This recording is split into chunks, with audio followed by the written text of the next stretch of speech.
আওয়ামী আমলে সংগঠিত গুম, খুন, হত্যাকাণ্ড ও জুলাই আগস্ট গণহত্যার বিচারের দাবিতে ২৩ জুন রাজধানীতে সমাবেশ করবে জামাত ইসলামী নেতৃত্বাধীন ১১ দলীয় ঐক্য।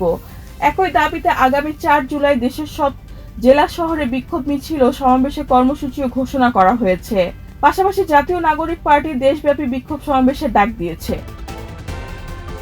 ২২ জুন রাজধানীর মগবাজারে জামাতে কেন্দ্রীয় কার্যালয়ে আয়োজিত সংবাদ সম্মেলনে ১১ দলীয় ঐক্যের সমন্বয়ক হামিদুর রহমান আজাদ এই কর্মসূচির ঘোষণা করেন। ঘোষিত কর্মসূচি অনুযায়ী আজ বিকেল ৫টায় রাজধানীর বিজয়নগরে সমাবেশ অনুষ্ঠিত হবে, যেখানে জোটের শীর্ষ নেতারা বক্তব্য দেবেন।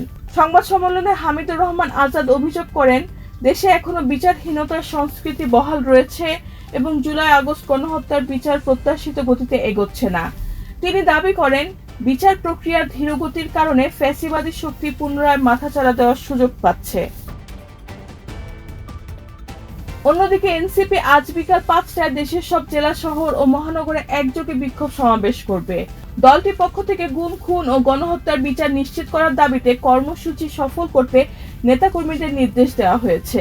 এদিকে আওয়ামী লীগের প্রতিষ্ঠা বার্ষিকী উপলক্ষে বিভিন্ন স্থানে কর্মসূচি ঘোষণার প্রেক্ষাপটে সম্ভাব্য অপ্রীতিকর পরিস্থিতি মোকাবেলায় আইনশৃঙ্খলা বাহিনীকে সতর্ক অবস্থানে রাখা হয়েছে বলে জানা গেছে। রেহানা বেগম, প্রজন্ম ২৪।